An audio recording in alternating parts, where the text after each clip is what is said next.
Regardless of the public opinion polling on this issue, the elected officials of the Republican Party in 2012 are more anti-gay than they have ever been in my lifetime.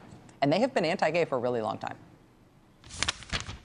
Today, I call upon the Congress to promptly pass and to send to the states for ratification an amendment to our Constitution defining and protecting marriage as a union of a man and woman as husband and wife. Marriage cannot be severed from its cultural, religious, and natural roots without weakening the good influence of society. Notice the date there, right? That was President George W. Bush, February 2004, running for re-election against these advances in gay rights that threaten civilization, that threaten to bring down the nation. In 2004, that year, the Republican Party supported ballot initiatives in 11 states banning gay rights. That not only had the effect of materially hurting gay people all over the country, but they also hoped it would drive up turnout of voters motivated by anti-gay prejudice. So come for the chance to hurt your gay neighbor, stay for the re-electing of George W. Bush. But at the same time that George W. Bush was standing there in the Roosevelt Room pledging the power of the presidency and a change to the U.S. Constitution to stop these terrifying gay people who were coming to destroy our civilization, the Bush administration was also leaking word that personally George W. Bush was actually totally cool with gay people. Mr. Bush's friends say that the president is quite comfortable with gays. The president's wife, quoted by the New York Times, saying that, of course, she and the president had gay friends. The White House also apparently leaking a story about Mr. Bush being not at all offensive toward a former Yale classmate who was transgender. The idea was that we were all supposed to be assured that even though the president was trying actively, as a politician with his power as president, to make gay people's lives harder in this country, to stop the advancement of gay rights and to roll it back where he could, we're supposed to feel personally assured by the fact that personally he is all right with gay people.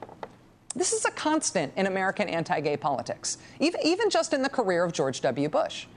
This is from I want to read you something from, this is from the Lewiston, Idaho Morning Tribune. It's from August 1999 when George W. Bush was running for president for the first time. Listen to this, quote, George W. Bush, for example, has said he opposes allowing gay couples to adopt children. I believe children ought to be adopted in families with a woman and a man who are married, the Texas governor said months ago. But after he said that, Governor Bush told a gay legislator he doesn't mean that personally. Texas State Rep Glenn Maxey, the state's only openly gay legislator, says that last April, Bush talked with him during a visit to the House chamber. Quote, he put his hands on my shoulders and he pulled me in close. We were nose to nose. He says to me, Glenn, I value you as a person and I value you as a human being. And I want you to know that what I say publicly about gay people does not pertain to you personally. But to the extent that I can take away your rights and destroy your family, I'm going to do everything in my power to do that. With Ronald Reagan, it was sort of the same thing. At a time when Republicans were all but applauding the deaths of tens of thousands of Americans from AIDS, on the basis of the idea, which is still prevalent in some circles, that AIDS was God's punishment for homosexuality and therefore should be sort of welcomed as it killed lots of Americans. In the midst of that environment in the Republican Party at the time, Ronald Reagan, as president, did nothing to stop the AIDS epidemic and could not bring himself to even say the word AIDS in public until 7 years into his presidency, at which point tens of thousands of Americans had already been killed by AIDS. But apparently, personally, he was really nice about gay people. Do you care? They think you'll care. So President Reagan's daughter publishes a piece in Time magazine talking about how she watched a movie in the White House with her father when he was president, and he explained to her while they were watching the movie that Rock Hudson was gay, and he said that, quote, in the same tone that would be used if he had been telling me about people with different color eyes. Aw. Does that make you feel better or worse about tens of thousands of dead Americans and the president not saying a word about it? In the case of the Clinton administration, as president, he made lots of gay appointments. We're told that he had very pro-gay intentions, which may make you feel great. But in policy, the gay rights legacy of the Bill Clinton administration is the Defense of Marriage Act and Don't Ask, Don't Tell. Awesome. Does the president's personal feeling about gay people make that policy legacy any better or worse? Not substantively.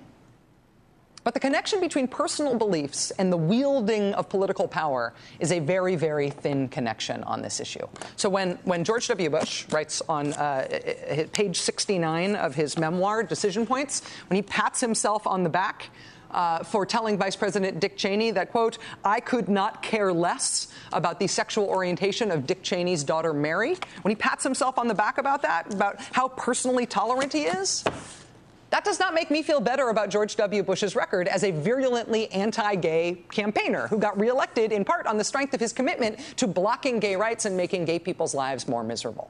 It does not make me feel better about that. Knowing that he was personally okay with gay people actually sort of makes me feel more disgusted about that. Not everybody feels the same way about this, but personally, I don't much care about a politician's personal beliefs. I care about whether a politician hurts people in their job as a politician.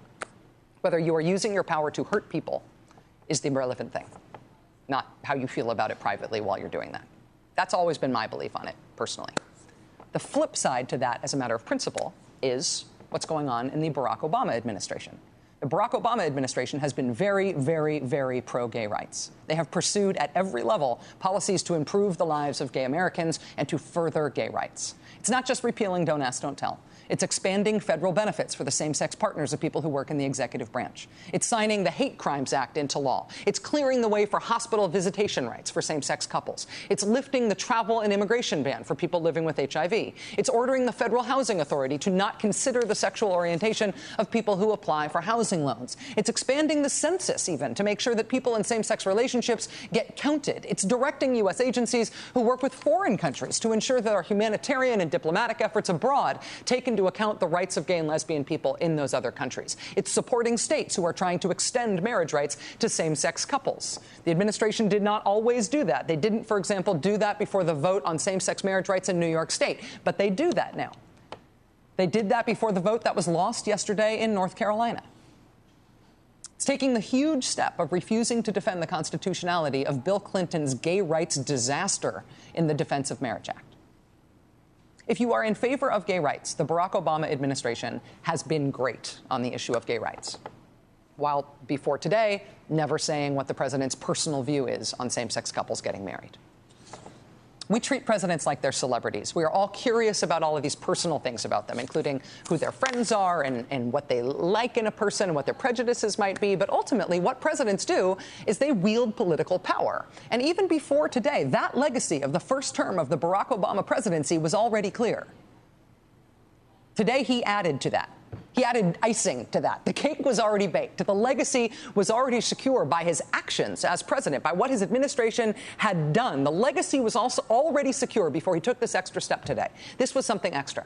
This is something not necessary to secure his legacy here. This is above and beyond. And it is not without risk. And now, having said these words publicly that no president has ever said before, now we get to see how this changes the country. Democratic Congressman Barney Frank of Massachusetts joins us next.